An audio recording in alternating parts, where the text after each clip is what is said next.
afternoon, ladies and gentlemen. Time once again for legendary Lee Canady. All of the stories shared by Lee Canady are true legends. Some of them are history-changing, even though they have been part of history all along. I am afraid within the present-day hurly-burly of knowing thyself, we sometimes put insufficient consideration in understanding the past and its requisite wisdom of lived experience. We dateline this conversation and nearly all of Lee's stories, Detroit. There's a picture behind you, behind your left shoulder, in Detroit, of your record store, inside your record store, and it looks like a lady's dancing with you.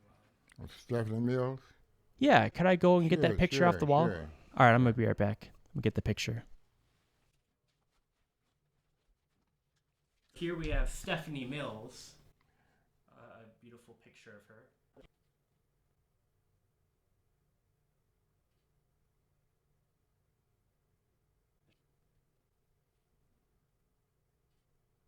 In that picture is Stephanie Mills. Yes. She was many times Tony Award winning. Let me look that up. Let me get that number. Was it 7 or was it 9? I don't remember. Stephanie, 7. But she had a lot of hits out. Dorothy Mills, born 1957. So in the current year, she's only 64 years young. She starred in The Wiz. Right. Did you know her or you just met Well, her? I got to know her because I sold her record. We made her record, but we was the one who was promoting the record. Other people was promoting it too. I had the connection by buying direct from the manufacturer. I had a wider platform. You had more power, more control. Right. And when she come anywhere near Detroit, she in town, she going to come by. She said to check on her record, say hello to us. They did that to us. We take pictures and press it. Sometimes she had us authorized with her, and most of the time she did. She didn't come by herself. They want to be on the scene and let people know that they're still on the scene. They're interested in their work. So they come to the store. If they're in town, we usually be at the concert where they're going to be. She knew other people that you got to meet. Dee Dee Williams? Dee Dee Bridgewater. Well, she had an album out too. Anybody who had something to do with music, we usually had in touch with me because there's promotion. They are trying to get their record played. They want to be lovable to everybody. If you don't like them, they're not going to play your record probably. They want to be friends with everybody and make you think that, I guess some of them are for real. Some of the guys, we still remain friends. Some of the entertainers. Lifelong. Right, until they're gone. The story that you're telling, the timeline is 1974, and I know that for a fact because Stephanie Mills' debut album came out October 28, 1974. Mm-hmm. 1 week after The Wiz, October 21st, 1974, first opened on Broadway. I couldn't find the date, but it was late 1974, after March. It was recorded in March that Dee Dee Bridgewater herself released her debut album. This happened, you met them sometime around 1974. Right. Dee Dee Bridgewater, she was connected, I think, with Les McCann, had something to do with her, like with Roberta Flack. Some of them are on the same label. They hand out to the next person. That's the way it was. When they have an album out, a record, they're going to contact me. They're going to say something. They're going to, some kind of compliment to know that, they're still kicking, you're on the scene. So I got a chance to meet some everybody. Sometimes I surprise myself.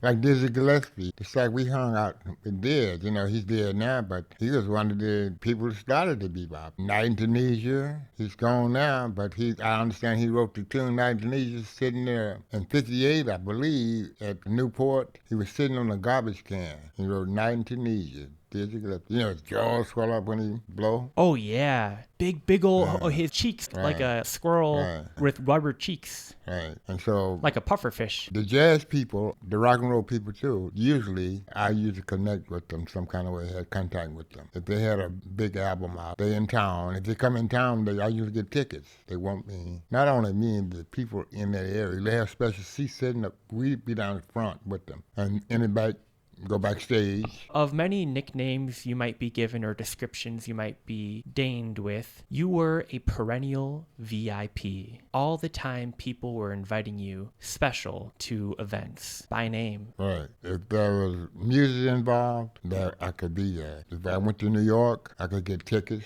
to any plays. Because the plays, they had a band, and the band usually have an album out. Well, what company is with? Well, if Capitol Records, all over. All I had to do is let somebody know that I'm in town and have me tickets. They would be there for me at the box office.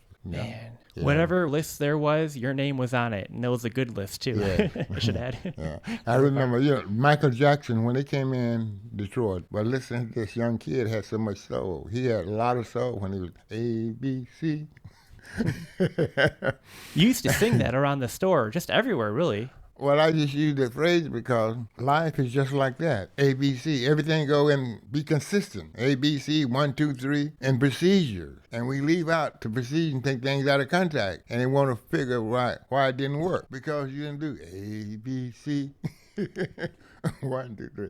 And so I had a reel-to-reel in the house, and I had a field with Michael Jackson tapes, and that's all I would play, just Michael Jackson. My wife would tease me, why he's only a kid. I said, he had a lot of soul, he did, and he got bigger and bigger and bigger. And Michael was the bomb at an early age. He wanted to come to the store, but I didn't want him to come because he was too big. I mean, You personally prevented it. He wanted to come, and you said, not only him, the company, he was with Motown, they wanted him to come. They promoted Interesting. him. That's what he did. But I didn't want Michael to come. wow. Do you regret that, or are you happy you did that? No, I don't regret it because they would have probably stole everything out of the store. Almost like Beatlemania, it'd be Michael Yeah, Mania. everybody in that and codes, and they put, when they leave, the records are gone too. Lady codes. No, I didn't want the crowd. That's what I'm saying. I didn't want the crowd. I didn't go see him the opening night because they teased me because he's a kid. He's not sick. That kind of thing. You mean you listen to Michael Jackson? Just like you said, ABC 1, 2, 3, good is good. Good is good. Right, but he sang it like any grown person. He has as much feeling as anybody. Funk or soul, anybody could have it. Other people, they feel peer pressure, like, they're this age or they look like this. But what you're saying is you listen to it. Yeah. And you say that I hear good music. That's all that It matters. just tune out something about, I don't know, it was a slow tune. I mean, he blew it. He's In a good way. Yes, he did, in a good way. Michael was something else. Jermaine came down. I think Jermaine came down. Jermaine Jackson. Times. Yes, he came down a couple of times. Yeah, but I didn't want the group down. Always through you had a back entrance, correct, of the store. You Well, let I didn't have a celebrities back through. entrance. The promotion guys, we was personal friends a lot of them. He drove his car in the alley. In those days, if a private car would be in the alley, the police used to stop you and question you what you're doing in the alley. I would park in the alley myself because I had commercial place. And one day I came out the back door and the alarm went off in my car, and I got in the car, and the police waited till I got to the corner of the car, and when I got there, he wanted to show me who I was and that kind of thing. Giving you the third degree. Do I have a knife, a gun, and searched me, took my gun out, and I got a gun. Why? Well, you come out of the alley. This is my business. I came out back. But anyway, some of the people would come in there and know me personally. They drive to the bike in the back and come knock on the door. And I go and say, who is it? It's so-and-so and so. I opened the door and that was Jermaine Jackson, the guy who bought him. Wow. And Eddie Kennedy did the same thing. He came to the back. A lot of them came to the back door, They'd be out riding or whatever, they stop at by and come in. Some double park out front, and I go out and sit in the car with them and talk to them. Talk about music, talk about ideas. Yeah, they got something they wanted to hear. Just say hello to me. Hey, man, don't forget me. Put me on the list. That kind of thing, rapping. They want to be friendly. Sure, you want to be friends with them. Would they play demos for you? Yeah, they would always ship me demos. I got demos through the mail. Not ready for release demos, I'm saying. Like what in the middle of making a record demos. Would they ever play? No.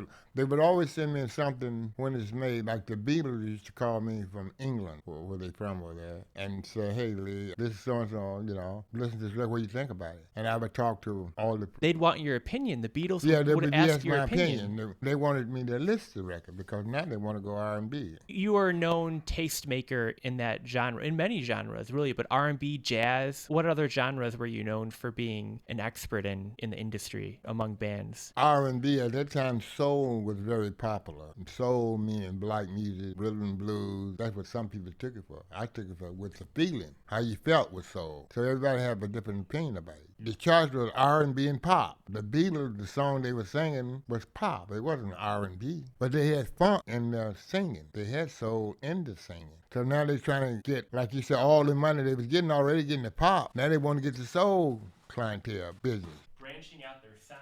Right. So they want to get the soul and the pop music, buyer, to support them. therefore, when I listen to my records to the trade magazine, will you please list this record on your chart? Things like that. Every Monday, they call the station. They want to know what I'm selling. So I had to make up a chart on what I'm selling. I already prepared. It was top 10, and then it went up more. I would have 3 coming, 5 up and coming, 7 extended. That's the way it was. If your record's number 1 this week and next week you don't on the chart, that seems kind of suspicious. It doesn't get number 1 in one day. So it was a way that we did things. Every Monday, once a week, we took a chart, tell what we selling. It was number 1 last week, don't necessarily number 1 this week. It could be bigger. And that's the way we made our chart. That's the way it was made. Let me ask you a question about the interplay between business and art, between mammon and music, or just any sort of creative outlet. It's said that the great film director Stanley Kubrick, some of his favorite things to watch were commercials. He admired the artistry of condensing so much information into 15 seconds or 30 seconds. Likewise, from the Beatles, the great John Lennon said some of his favorite music to listen to was jingles for products or jingles on TV for the same reason. They could make something so catchy in such a short little bit of time. I wonder, when the Beatles would call you, you would say nice things about their record. Yeah, we just chat. We would chat. He would say, all of them would speak into the phone, say hello and that kind of thing, and they would tell me, how do you like this, and what do you think about it? Play something. A couple of times they play something over the phone for me. And I laughed and told them, so you tell me before you make it. Were they playing their instruments or playing the record? Playing the record. It's a new record they got, and they want me to listen to it. You felt bad because you didn't want to offend them and say, oh, it's not that good. I just said it's already made. Since John Lennon admired TV jingles so much for businesses to come up with such catchy tunes, I wonder, do you think the Beatles were business-minded when they would make their music? Oh, yeah. The Beatles was cool. They would always been a hit. I could have been with John Sinclair and the Beatles when they came in town over at off of Grand River. Always an open invite for you. No, it was just hanging out. It's just hanging out. Well, they was over there, it's Grande, with the Grande Ballroom. Yeah, the Grande. Yeah, John Sinclair was there all the time. Right, and John Lennon went over there too. I could have went one night at the same time, but I didn't go. I think I went. I was gonna go. I was having problems getting my car parked or something like that. I didn't. I always had problem with my cars. So they would break in or something. I had something. Anyway, and I didn't have a place to park. Convenient that I wanted to park. And I just went on home. But I did go by there. Someone asked me to stop by, because I knew people over there, like Sherry, who Florence Key was niece, and John Sinclair and his wife was very good friends. We all were friends. I'm trying to take her name, his wife. In fact, I saw his wife at Eastern Market not long. She was up there. She had a stand up there selling some art or something one day. Lena Sinclair. Right. Wow. Lena. Lena. What a small world. Yeah. And like I said, we used to hang out together over by the 20 Grand Warren over there by Wayne State University, some in that area. Back in that day, then it was slum-like. I thought it was. Anywhere on 12th Street, I was afraid when I came here. And like I said, shame. When I came here, I had heard about these streets. And I didn't go down on John R. I went down to the Flame Show Bar one night, and I walked in. Donna Washington was on stage singing. And so I walked in, and people were looking at me. I know I was looking funny. People can tell you're not in that neighborhood. You were dressed a lot nicer than everyone else around you. It's not that. I just felt that people could know your personality doesn't fit the neighborhood. That's all I'm saying. I went to New York, say this real quick. They want to go to Harlem. My ex-wife and a couple of women want to go to Harlem. I didn't want to go to Harlem. I was scared.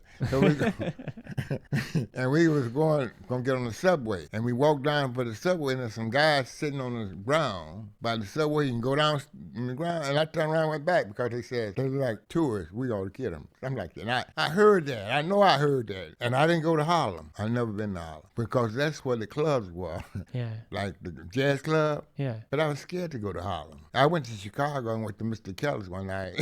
And I was in my Corvette. Wow. You drove it all the way there from Detroit? Yeah, I used to go to meetings and things. When I go to a meeting, I had a Corvette and I was driving my Corvette. So anyway, I went to Mr. Kelly's. I went sitting up there and I got, man, I had my car was outside, and I left. I left my drink because I wasn't thinking, I'm in Chicago. And Chicago was bad, man. It was bad then. I went down there where Michael Jordan had his boat. I think I saw Michael Jordan boat on the river. And I was just riding through it, and man, people were looking at me, and some told me, what the hell are you doing down here? Wrong side of town over there, too. And I got, and people, I'm trying to, and I went down to Arkansas, and my car was stolen. I went to my granddaughter's wedding. I took the train. I saw the same place, and I just broke out of the sweat, man. I'm down in the Corvette. What I was thinking. And it's bad, man. I'm really, and they didn't take it in Chicago. I didn't go that way, man. I just Played it safe. Yeah, I played safe. When it's stolen, I don't, I ain't in the car no more. I've been there and done that. Wasn't lucky with that. But just so happened, that's what happened. When you're going through, the people you meet, man, you don't really know what that's going to happen like that. Like John Sinclair, we would go down there and they'd be reading poetry in these raggedy houses, man. I was scared to go down in there. But a lot of white people down there. From Wayne State University, you understand what I'm saying? Yeah. Sherry, you see how her hair's long. That's when Sherry was big, and the buffing with everybody wearing long straight hair. Remember that? It was white a style. girl, huh? Yeah, it's from Sonny and Cher. That's right. Sherry was like this. See, her hair was real long. She was the artist of painting. Did you ever meet Cher? Not even me, Sherry. I'm talking about Sherry, the girl who painted those paintings. Oh, that's the girl on the wall back there. The Jewish girl? The Jewish girl, right. Oh, it was Florence Kewell's niece. Here, I want to show a picture of her since we have it. Yeah. It's right over here. I'm going to go pick it up, okay? And she was a friend of John Sinclair and Lena. Who is this lady right here? That's Sherry Kewell. That's Florence Kewell's niece. She's a friend of John Sinclair and Lena, Motor City 5. She's a friend of all the guys. And she was at Wayne State. And we used to all hang out together. Yeah. She left and went to California. She's an artist.